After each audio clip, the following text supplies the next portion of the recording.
Mari kita belajar dari Injil Lukas. Sudah dulu. Belajar dari Injil Lukas. Kita belajar pengantarnya dulu.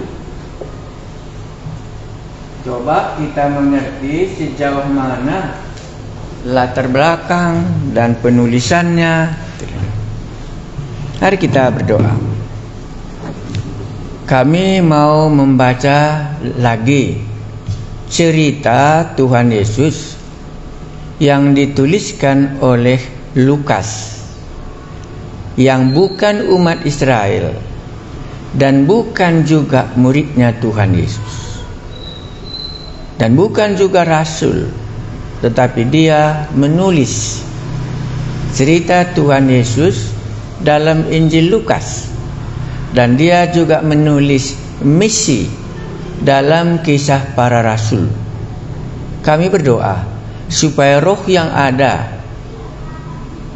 inspirasi Roh Kudus yang ada di dalam hamba-Mu Lukas ini, tolonglah kami Tuhan kami Yesus, supaya roh yang sama menjadi guru kami saat kami membaca bagian-bagian tentang tema keselamatan yang Lukas mau ungkapkan. Berilah kami teduh di hadapan-Mu, dan di dalam nama Yesus kami berdoa supaya kami semakin mengenal dan semakin bersukacita, karena tema Injil Lukas, tema Injil Kisah Para Rasul adalah sukacita setiap orang yang diselamatkan, karena dosa mendatangkan penderitaan dan mendatangkan duka cita.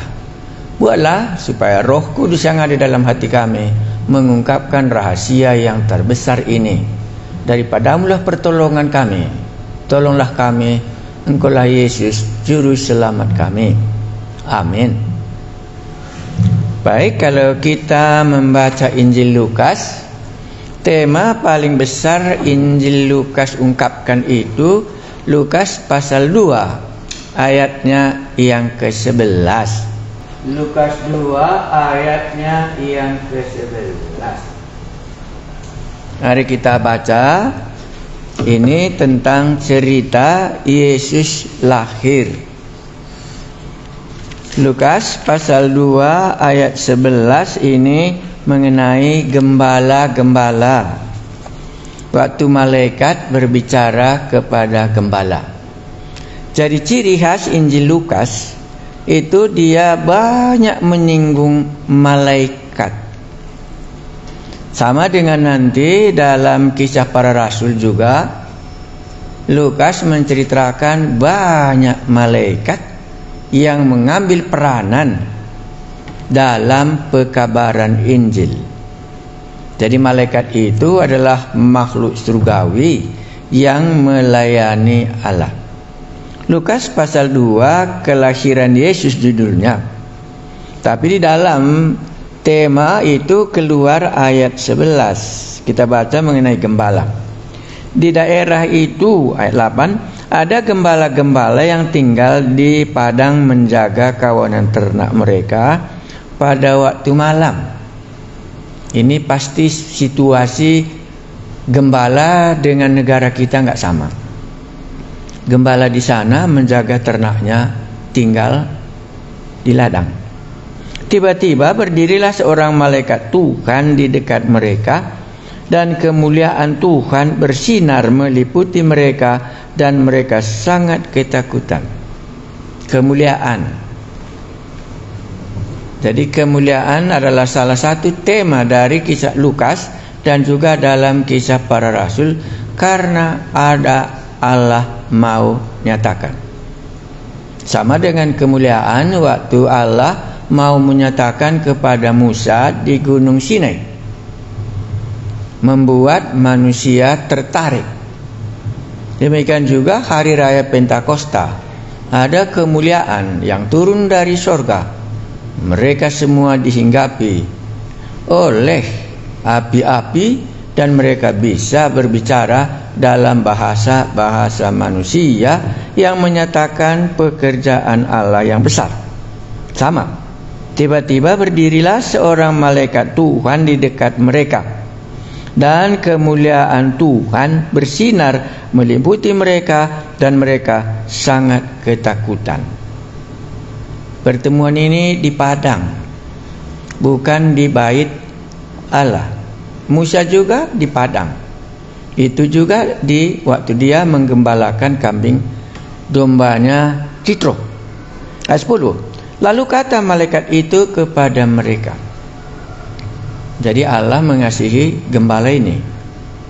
Bukan ke gereja dia, tetapi digembala kepada orang biasa yang tidak mengharapkan sesuatu selain menjaga kambing domba mereka. Lalu kata malaikat itu kepada mereka. Mereka di sini adalah gembala-gembala tadi. Jangan takut. Muncul ketakutan karena mereka melihat kemuliaan. Itu ciri di dalam Alkitab. Kalau ada perbuatan Allah yang besar, umumnya muncul ketakutan dalam hati manusia. Lalu kata malaikat itu kepada mereka, jangan takut, sebab sesungguhnya aku memberitakan kepadamu kesukaan besar untuk seluruh bangsa. Bisakah Anda bandingkan ini dengan Matius 1 ayat 21? Waktu Yesus beri namanya karena dia akan menyelamatkan umat Israel. Maka Lukas bukan umat Israel, tetapi semua bangsa. Maka Lukas mencakup misi. Ya, maka lebih sulit sedikit. Maka surat Kisah Para Rasul akan berakhir di Roma. Karena Lukas mau menceritakan Injil itu bukan umat Israel, tetapi untuk semua bangsa. Lalu kata malaikat itu kepada mereka, jangan takut, sebab sesungguhnya aku memberitakan kepadamu kesukaan. Injil Lukas, Kisah Para Rasul sangat menonjolkan kesukaan dan sukacita. Itu cirinya. Orang-orang yang diselamatkan dalam Injil Lukas dan dalam Kisah Para Rasul rata-rata akan digambarkan dengan sukacita. Orang yang belum diselamatkan digambarkan dalam stres. Karena Lukas sebagai dokter melihat akibat dosa muncullah stres secara jasmani. Makanya malaikat mengatakan kepadanya, jangan takut, sebab sesungguhnya aku memberitakan kepadamu kesukaan besar untuk seluruh bangsa.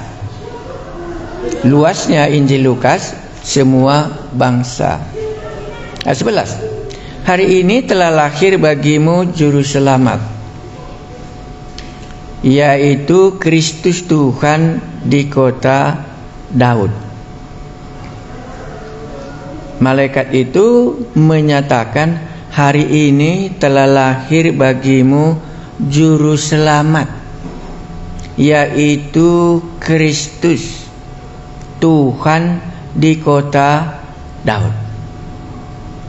Kalau mau lebih teologia sedikit, bandingkan dengan Matius pasal 1 tadi, ayat 21 sampai 23. Di sini dia memakai hari ini telah lahir bagimu juru selamat. Maka boleh secara garis besar kalau kita membaca Injil Lukas, kita akan melihat orang-orang yang akan diselamatkan. Orang-orang yang akan diselamatkan karena juru selamat itu datang menyelamatkan orang-orang. Nah, mari kita lihat nanti ke belakang, ini cuma pengantar. Jadi tema Injil Lukas menceritakan Yesus juru selamat. Ya. Tema teologi Lukas menuliskan dua buku, satu Lukas, satu Kisah Rasul. Ya, Injil Lukas berakhirnya nanti Yesus naik ke surga. Itu Injil Lukas berakhir. Baru Kisah Rasul berakhir Paulus sampai di Roma. Jadi apa buah pikiran si penulis? Dia mau menceritakan keselamatan sudah sampai di kota Roma. Itu dalam Kisah Para Rasul. Karena dia berpikir hari ini telah lahir juru selamat. Karena itu kedatangan Yesus untuk menyelamatkan semua bangsa. Kalau Matius tidak. Dia menyinggung juru selamat untuk umat Israel. Mungkin itulah sebabnya Lukas memilih cerita gembala. Karena gembala langsung dibayangkan bukan orang yang rajin ke gereja, tetapi di padang di mana tidak diharapkannya berita kabar baik datang kepadanya. Jadi boleh kita pikirkan, kok gembala-gembala ini menemukan juru selamat. Nanti akan banyak dalam seperti itu di dalam Injil Lukas. Baik, betapa sukacitanya ya, kabar kesukaan. Jangan salah ya, kabar kesukaan. Dosa adalah kabarnya kutuk. Terkutuklah, itulah kita jumpa dalam Kejadian pasal 3. Terkutuklah. Tetapi dalam Lukas tidak. Berita sukacita. Jadi kalau saya berhenti di sini berbicara, maka boleh saya katakan yang Anda yang stres dan yang sudah mengalami duka cita karena dosa, sadarlah dan bertobatlah supaya Tuhan mendatangkan waktu kelegaan hidup di bumi ini. Itu cirinya.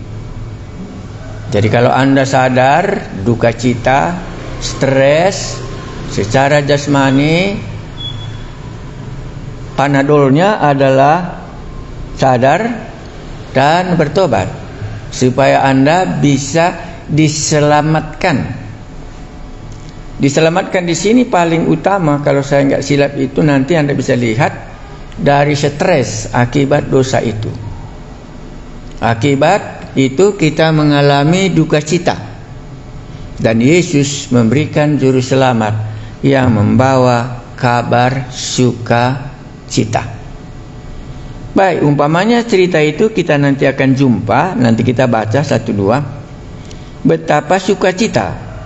Umpamanya kalau Anda baca Lukas 15, ini 1-2. Lukas pasal 15 ayat 1, ini cerita anak yang hilang. Dan juga Lukas 19, ini juga cerita orang berdosa. Masing-masing mereka ini dalam stres. Anak yang hilang stres karena dia sudah meninggalkan bapaknya.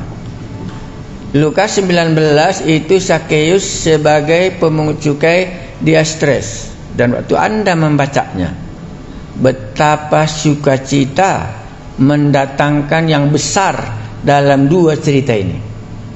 Karena kabar baik itu adalah kabar mendatangkan sukacita. Nanti kita baca dalam bagian ini. Memang Lukas melihat keselamatan orang-orang berdosa dalam Injil maupun dalam Kisah Para Rasul bersama dengan Paulus dalam misinya. Keselamatan itu senantiasa menyangkut kesukacitaan. Saya ulangi, memang baik dalam Injil Lukas maupun dalam Kisah Para Rasul, di dalam kehidupan Paulus dalam misinya, Anda boleh perhatikan orang-orang yang mendapatkan keselamatan itu ada hidup dalam sukacita. Ya, nanti bisa Anda jumpa khotbah yang pertama kali disampaikan oleh Petrus, sadarlah dan bertobatlah supaya Tuhan mendatangkan waktu kelegaan bagimu. Kisah Rasul pasalnya yang ketiga, Kisah Rasul pasal 3 ayat 19 sampai 20. Ini khotbahnya Simon Petrus dalam hari raya Pentakosta di Yerusalem. Mari kita lanjutkan, ini kan pengantar. Yesus juru selamat dalam Injil Lukas ini sangatlah kelihatan. Orang-orang yang bergaul dengan keselamatan itu, dia akan menerima hidup yang kekal dari Tuhan Yesus ini. Oke ya, ini segala pengantara. Kita sambung sedikit lagi. Malaikat itu sangat banyak diceritakan dalam Injil Lukas. Jadi kalau Anda pencandu membaca Injil Lukas ya, garis bawahilah berapa kali Anda menemukan malaikat-malaikat di dalam Injil Lukas dan di dalam kisah para rasul. Baik, kalau gitu tema paling utama dalam Injil Lukas itu adalah keselamatan. Tahun berapa kurang lebih Injil Lukas ini ditulis? Dalam semua yang aku tahu itu antara tahun 60. Itulah yang ada dalam catatan ya. Tahun 60. Ya, Injil Lukas menceritakan apa yang dibuat Tuhan Yesus, boleh. Kisah Rasul menceritakan apa yang dibuat oleh orang percaya. Terlalu cepatkah? Injil Lukas menceritakan apa yang dibuat oleh Tuhan Yesus. Kisah Rasul apa yang dibuat oleh orang-orang percaya. Kamu adalah saksiku. Dan Allah mulai menunjukkan perbuatannya dalam orang-orang percaya. Itulah kisah Rasul. Jadi kalau Anda tanya Lukas, dia menulis tentang perbuatan Tuhan Yesus. Dan yang kedua, dia menulis perbuatan orang-orang percaya dalam kisah para rasul. Mau lebih sulit sedikit? Jadi kalau dalam surat-surat apa yang diceritakan? Pasti satu kata tidak boleh kita lupa. Semua surat-surat akan menceritakan perbuatan orang yang sudah percaya dan bagaimana hidup orang yang sudah percaya itu. Kalau kita membaca surat Roma, kita membaca Efesus, kita membaca surat Ibrani, kita akan sampai kepada kesimpulan perbuatan orang-orang yang sudah percaya itu, tingkah laku orang-orang yang sudah percaya itu, kelemahan orang-orang yang sudah percaya itu. Bisa lihat, saya ulangi, Lukas menceritakan apa yang dibuat oleh Yesus. Jadi kalau Anda baca itu Anda kita jumpa. Baru nanti kalau sudah masuk kisah Rasul, kita bisa melihat apa yang disaksikan oleh orang percaya seperti Petrus, seperti Paulus, seperti Filipus dan yang lain. Tapi kalau kita baca surat-surat, maka kita akan bertemu dengan perbuatan orang yang sudah percaya itu, dan juga apa kelemahan-kelemahan orang itu dan di mana mereka perlu diperbaiki. Jadi kalau gereja itu sudah seperti mobil berjalan di dalam imannya, tapi mobilnya kadang-kadang rusak, harus diperbaiki. Dalam ajaran tersesat, dalam tingkah laku tidak kudus sebagaimana Tuhan Yesus harapkan. Ya, tapi sudah berjalan mobilnya, tapi sering rusak, karena itu diperbaiki. Maka dalam surat-surat banyak kita melihat perbaikan-perbaikan tingkah laku, ditegur dan diluruskan supaya dia kembali hidup kudus sebagai orang yang sudah diselamatkan. Sampai di situ dulu. Mari kita lanjutkan. Kalau tadi kita sudah menyinggung temanya keselamatan, saya mau kita lihat Lukas pasal 15. Ya. Nanti satu-satu kita coba selidiki. Lukas pasal 15 itu cerita keselamatan. Kalau Anda pakai Lukas 15, anak yang hilangkah, anak yang inilah, tapi tukarlah temanya sedikit. Lukas 15 menceritakan keselamatan.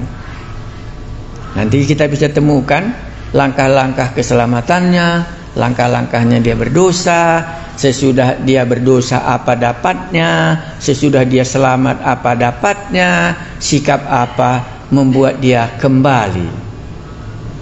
Ya, karena di dalam Lukas inilah yang ada. Mari kita lihat Lukas pasal 15. Untuk mendukung bahwa Lukas mau menceritakan keselamatan. Maka cerita orang-orang diselamatkan banyak kali di dalam Injil Lukas, ya. Kita pilih umpamanya Lukas yang sudah biasa, jangan yang payah. Karena di sini ada perumpamaan tentang domba yang hilang. Pasti perlu diselamatkan, ya. Lukas 15. Baru perumpamaan tentang dirham yang hilang. Jadi yang belum diselamatkan semuanya adalah hilang. Upah dosa adalah maut. Upah dosa sudah terpisah dari Allah. Makanya hilang, mati itu ditemukan. Nanti kalau berbicara soal keselamatan, hilang dan sudah mati dan sekarang sudah ditemukan. Maka perumpamaan tentang domba yang hilang, perumpamaan tentang dirham yang hilang. Baru jumpa apa? Perumpamaan tentang anak yang hilang. Itu dipakainya. Karena hilang, dia perlu diselamatkan. Dia tidak lagi di rumah bapaknya. Dia sudah jauh dari bapaknya sendiri, ya. Jadi marilah tolong temukan langkah-langkah sampai dia bisa diselamatkan. Karena Lukas mau menceritakan prinsip-prinsip sampai orang bisa diselamatkan. Mari kita baca. Yesus berkata lagi, ada seorang mempunyai 2 anak laki-laki. Dia pakai perumpamaan keluarga. Kata yang bungsu kepada ayahnya, "Bapa, berikanlah kepadaku bagian harta milik kita yang menjadi hakku." Lalu ayahnya membagi-bagikan harta kekayaan itu di antara mereka. Ini yang kita lihat, baik dulu hubungannya dengan bapaknya, tetapi dia tidak merasakan baik. Ayat 11 dan 12 ini sikap anak yang bungsu. Tidak menyukai tinggal di rumah bapaknya. Itu di sini. Dia mau menjauhkan diri. Ya, mungkin Anda bisa berpikir, inilah gambaran orang berdosa tidak menyukai Allah. Lebih suka jauh dari bapaknya yang memelihara hidupnya, yang bisa memberikan harta kepadanya. Inilah sifat ayat 11 dan ayat 12, sifat orang berdosa. Lebih menyukai jauh dari bapaknya. Ayat 13. Beberapa hari kemudian anak bungsu itu menjual seluruh bagiannya itu, lalu pergi ke negeri yang jauh. Di sana ia memboroskan harta miliknya itu dengan hidup berpoya-poya. Jadi orang berdosa ini sebenarnya tidak ada apapun hartanya. Semua adalah harta bapaknya sendiri. Dan sifat bapa di sini adalah punya hak memberikan hartanya kepada anaknya. Maka hilanglah hak anak ini tinggal di rumah karena hartanya sudah dibawanya.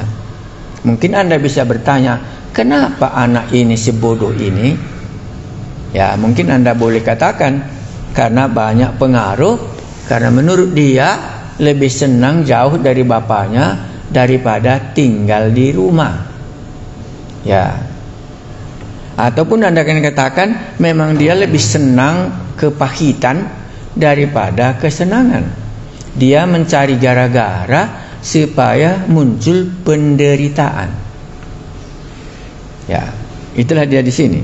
Ayat 14. Setelah dihabiskannya semuanya, inilah ciri-cirinya, timbullah bencana kelaparan di dalam negeri itu dan ia pun mulai melarat. Tadi kita sudah mulai cerita orang berdosa itu apa? Melarat dan menderita. Itu yang Lukas mau katakan.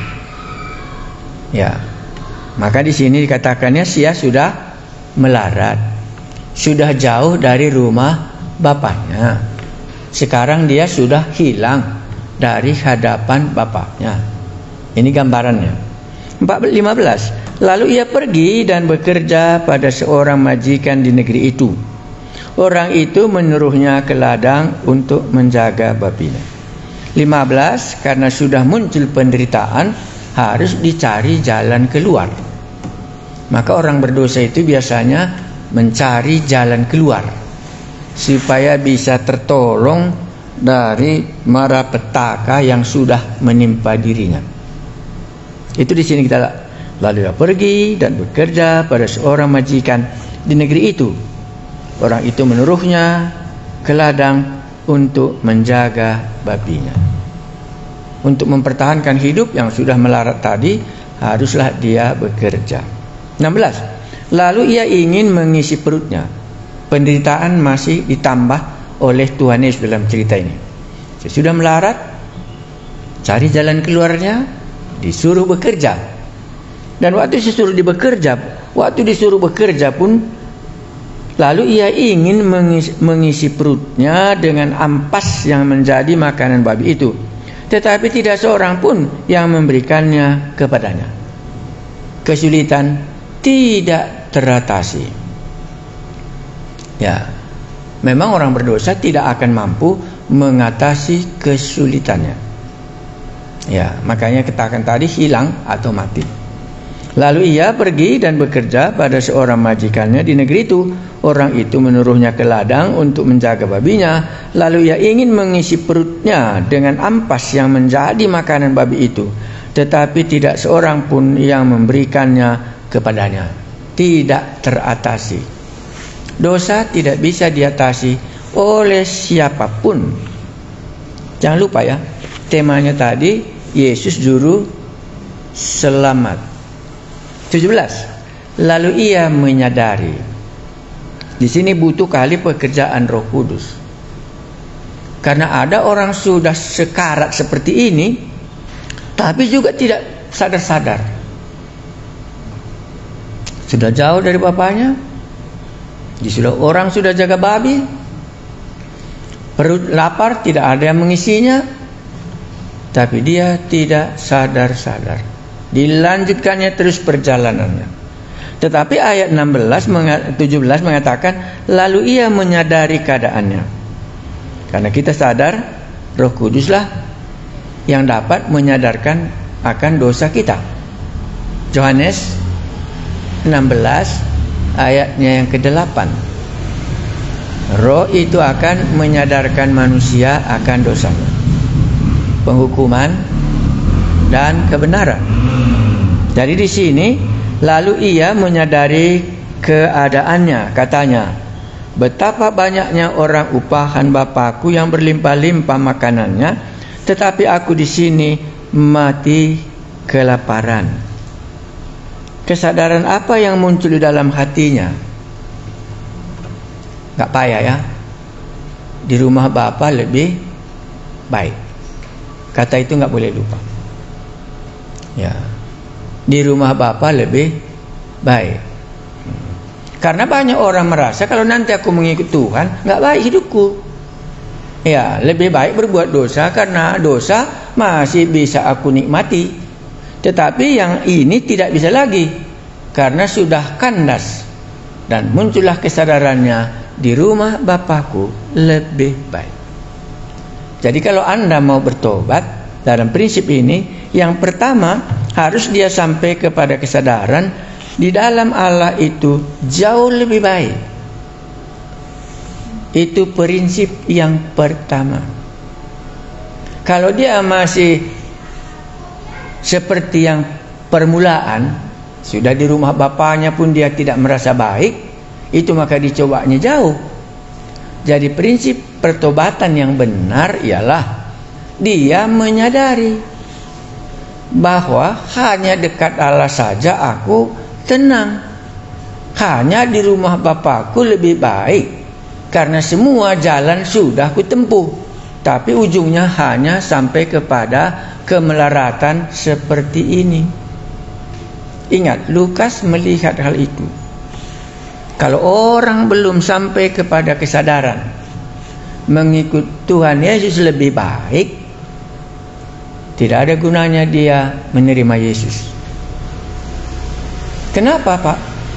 Tadi dia sudah di rumah bapaknya tinggal, tapi dia tidak merasa enak di rumah bapaknya, makanya dia menuntut, bagikan hartaku, aku mau pergi karena tidak enak di rumah bapak ini.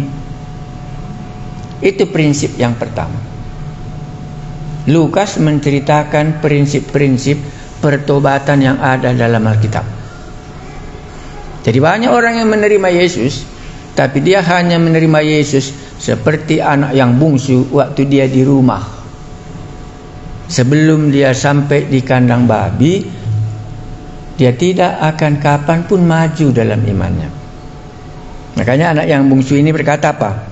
Lalu ia menyadari keadaannya, katanya, betapa banyaknya orang upahan Bapakku yang berlimpah-limpah makanannya,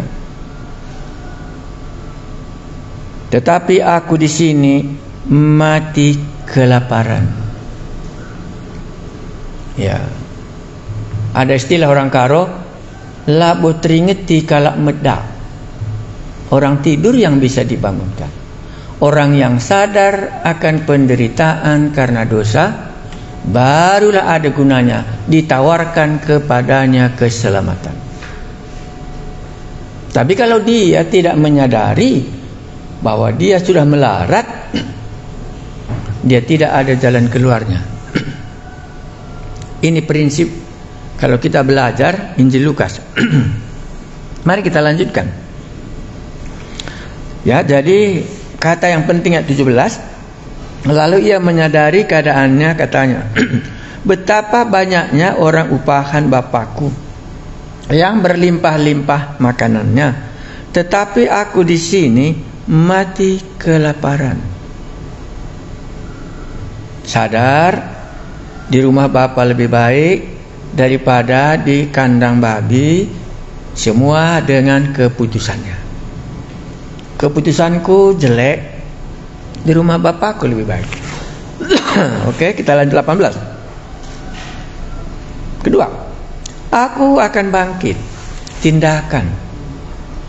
Memang kalau sudah sampai kesadaran, maka tindakan akan keluar. Ya. Ayat 18, tindakan.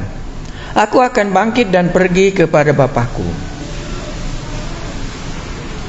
dan berkata kepadanya, Bapa, aku telah berdosa terhadap surga dan terhadap Bapa. Bangkit dan sadar akan dosanya. Tidak payah bagi dia mengakukan dosa. Ada tindakan menyelesaikan kesalahan yang sudah dia lakukan terhadap bapaknya. Dia sudah salah karena dia merasa jauh dari bapaknya lebih enak. Tetapi sekarang jauh dari Allah, rupanya menimpa penderitaan. Jadi kalau gitu Lukas melihat posisi manusia. Posisi yang pertama, dia tidak menyukai dekat dengan Allah. Posisi yang kedua, sekarang dia sudah menderita. Berarti bagi Lukas penderitaan manusia supaya membawa kepada pertobatan. Ya, penderitaan supaya membawa kepada pertobatan. Sehingga dia sadar di rumah Bapa lebih baik daripada jauh dari Bapa. Baru ada tindakannya, enggak sulit bagi dia mengakukan dosanya.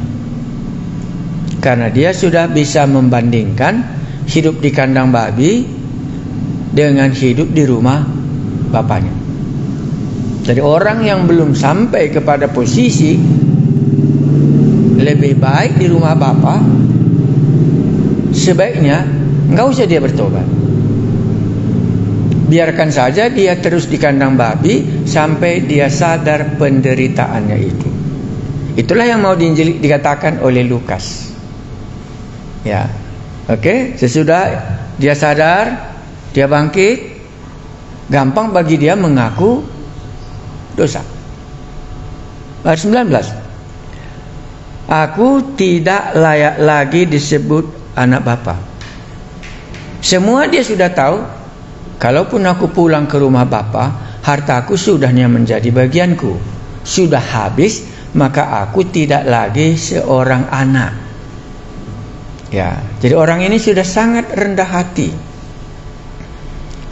Aku tidak layak lagi disebut anak bapa, karena dia sudah meninggalkan bapanya. Dia sudah menyangkal bahwa di rumah bapa lebih baik. Itulah sebabnya makanya dia katakan, aku tidak layak lagi disebut anak bapa. Jadi apa? Ngapain dia pulang? Gitu.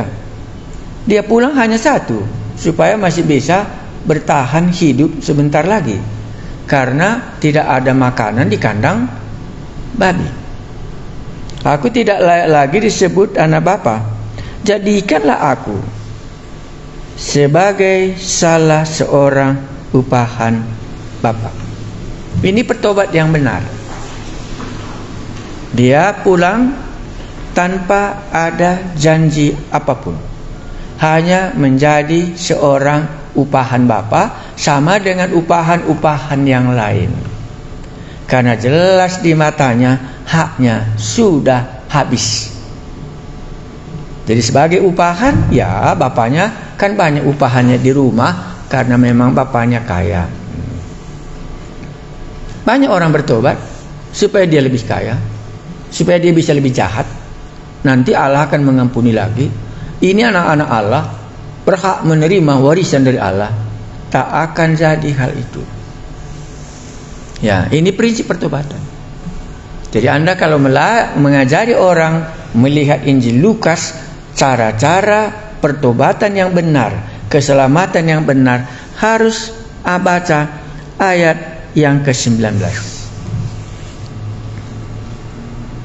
Aku tidak layak lagi disebut anak bapa. Jadikanlah aku sebagai salah seorang upahan bapa. Dahulu aku mati, tetapi sekarang aku hidup oleh karena kasih karunia-Mu. Sangat berbeda. Inilah pertobat yang benar. Ya, menjadi upahan saja kita. Tidak lagi menuntut hak, karena hakku sudah kuboroskan sampai di kandang babi. Jadi Anda bisa lihat prinsip-prinsip sampai kepada keselamatan itu. Inilah langkah-langkahnya dari sisi manusia. Sekarang masuk ayat 20, sisi Allah, sisi bapaknya. Maka bangkitlah ia dan pergi kepada bapaknya. Ketika ia masih jauh, ayahnya telah melihatnya, lalu tergeraklah hatinya oleh belas kasihan. Ayahnya itu berlari mendapatkan dia, lalu merangkul dan mencium dia. Sekarang dia bisa melihat kebaikan bapaknya muncul sesudah dia memberontak. Ini dari sisi Allah.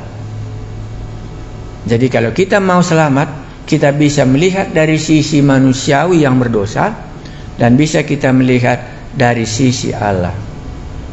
Ya, ini harus kita jelaskan. Dari sisi Bapa, sisi Allah yang mengasihi kita oleh belas kasihan, bukan lagi karena hak.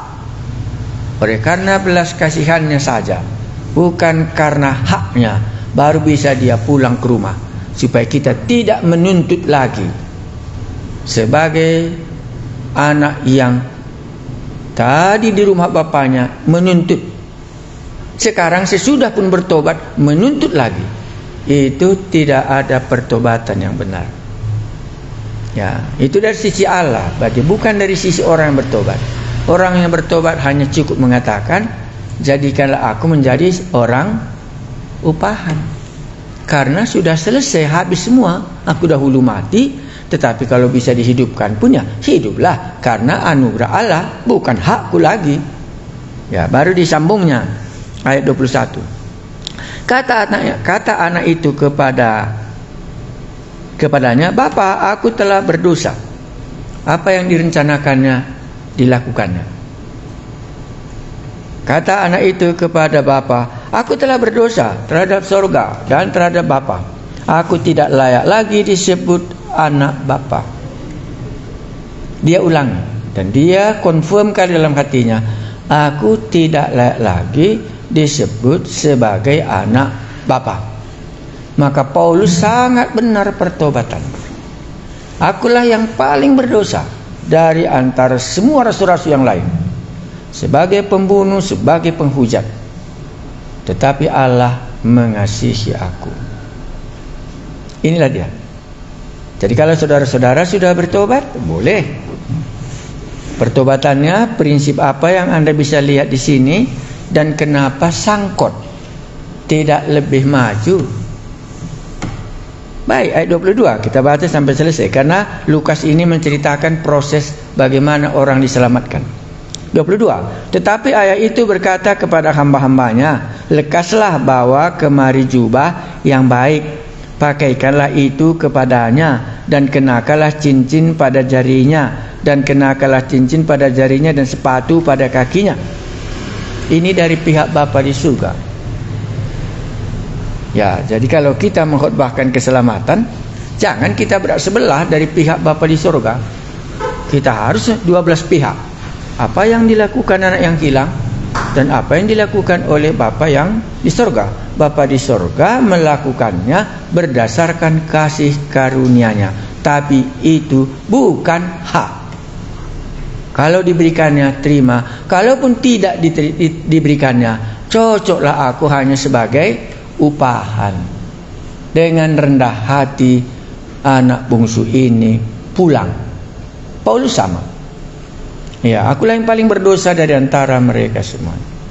Berikutnya 20. Dan ambillah anak lembu tambun itu, sembelilah dia, dan marilah kita makan dan bersukacita. Cirinya mantap, bersukacita. Sebab anakku ini telah mati dan menjadi hidup kembali. Ia telah hilang dan dapat kembali, maka mulailah mereka bersukaria. Maka cuma Injil Lukas katakan satu orang bertobat, maka malaikat-malaikat bersuka cita. Ciri pertobatan adalah sukacita di malaikat-malaikat, dan sukacita di hadapan Bapa yang di surga, dan sukacita bagi anak yang pulang ke rumah. Tapi ingat, anak bungsu hanya mengharapkan menjadi seorang upahan bapaknya. Jadi waktu Anda bertobat, Anda tidak punya hak apapun di dalam kerajaan Allah. Karena kita hanya menjadi upahan, merendahkan diri di hadapan Allah. Sudah mati, sudah hilang, sudah memberontak, sudah berbuat dosa. Dan aku pulang menjadi seorang upahan saja. Kalau Bapa memberi, itu anugerahnya semata-mata. Dan muncullah sukacita di rumah ini, karena sudah terjadi keselamatan. Baik, ada yang cerita yang kedua. Ini yang hilang diselamatkan. Yang kedua, ayat 25. Ini cerita yang kedua, cerita anak yang sulung. Tetapi anaknya yang sulung berada di ladang. Ya, karena mereka orang kaya ya. Dan ketika ia pulang dan dekat rumah, ia mendengar bunyi seruling dan nyanyian tari-tarian. Menggambarkan apa? 25. Sukacita. Ya. Jadi keselamatan menggambarkan sukacita. Ya, pasti nanti Anda tanya, kalau begitu Pak, aku sudah bertobat, kok nggak ada sukacitaku? Bisa, mungkin aneh kan gitu. Tapi kalau Injil Lukas, dia tidak pernah melupakan itu. Ya. Ayat 25. Lalu ayat 25 tadi sudah ya, menceritakan sukacita karena ada yang mati menjadi hidup. Ya, ini pasti Anda ingat ceritanya Lazarus. Marta dan Maria dan seluruh penduduk Yerusalem menghibur Maria, Marta, karena Lazarus sudah mati.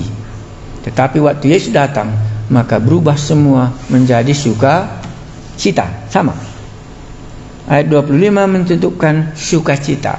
Karena memang Injil Lukas menunjukkan kalau ada pertobatan, ada sukacita, ada pemberontakan, akan berakhir di kandang domba, dan akan mendatangkan kesengsaraan dan kemelaratan. 25, ayat 26 sekarang. Lalu ia memanggil salah seorang hamba yang bertanya kepadanya, apa arti semuanya itu? Jawab hamba itu, adikmu telah kembali, dan ayahmu telah menyembelih anak lembu tambun, karena ia mendapatnya kembali dengan sehat. Diceritakan pembantu-pembantu di rumah itu bahwa adiknya kembali dengan sehat. Maka marahlah anak sulung itu dan ia tidak mau masuk. Kenapa dia marah? Jawabnya nanti Anda dapat. Lalu ayahnya keluar dan berbicara kepada dia. Tetapi ia menjawab ayahnya, katanya, telah bertahun-tahun aku melayani Bapa dan belum pernah aku melanggar perintah Bapa. Orangnya jujur, orangnya tidak berdosa, orangnya sehat. Maka ini diungkapkannya kepada bapaknya. Tetapi ia menjawab ayahnya, katanya, telah bertahun-tahun aku melayani Bapa dan belum pernah aku melanggar perintah Bapa. Tetapi kepada aku belum pernah Bapa memberikan seorang anak kambing untuk bersukacita dengan sahabat-sahabatku. Bagaimana anak sulung ini? Tinggal di rumah bapa, tapi tidak apapun diberikan bapaknya kepadanya. Begitukah? Ya, dia tinggal di rumah, tapi di dalam perasaannya, apapun, seekor kambing pun tidak pernah diberikan bapaknya kepadanya. Kasihan. Ini orang yang rajin beribadah, tapi apapun tidak pernah diberikan bapa kepadanya. Itulah dia. Dia tinggal di rumah sebagai anak bapaknya, tapi dia mengakui dalam hatinya dan dia menyadari apapun tidak diberikan bapa bagi dia.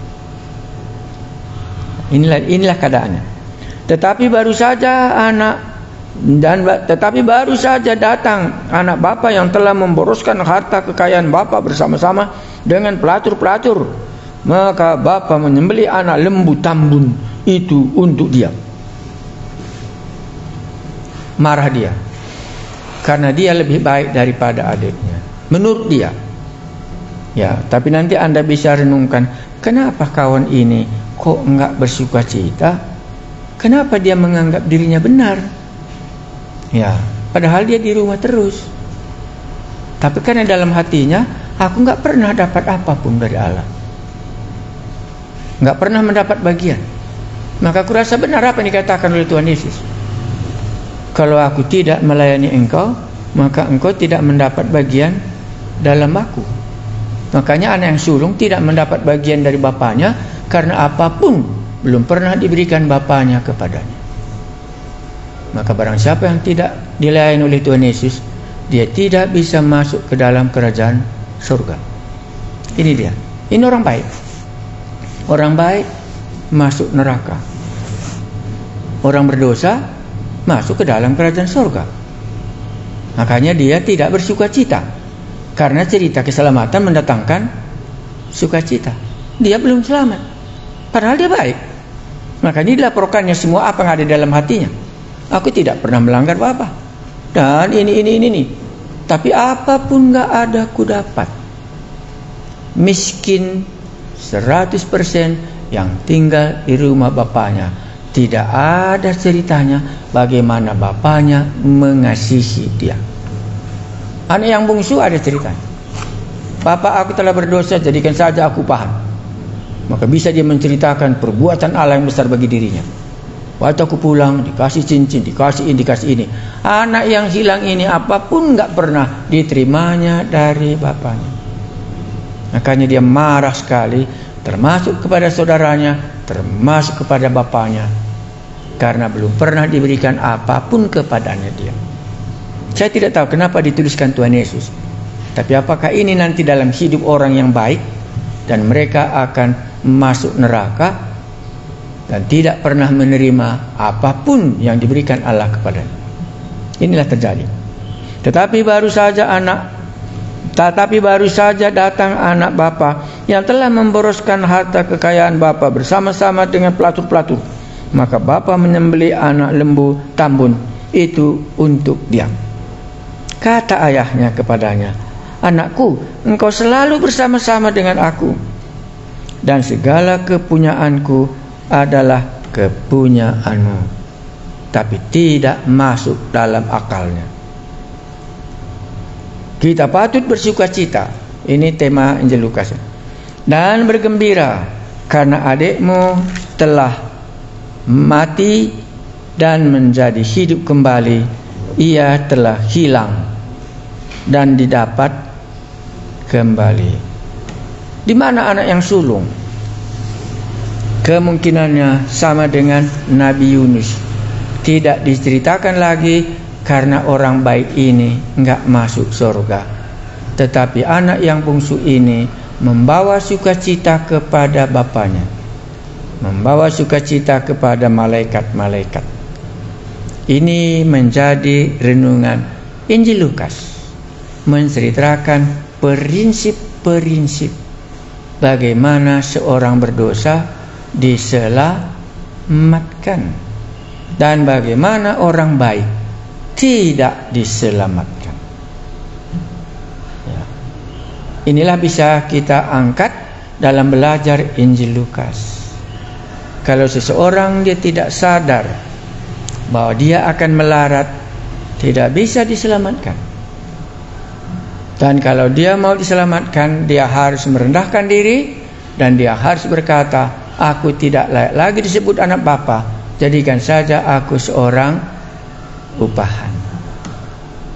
Inilah prinsipnya. Anak yang sulung tidak diselamatkan karena dia tidak perlu diselamatkan, dan dia tidak merasa bahwa dia orang berdosa, sehingga bapaknya tidak memberikan apapun kepadanya. Kita mengucap syukur. Ada beberapa hal yang Tuhan Yesus ajarkan kami dari cerita anak yang hilang ini. Pertama sekali kami harus tahu, kalau kami sudah jauh, kami akan menderita.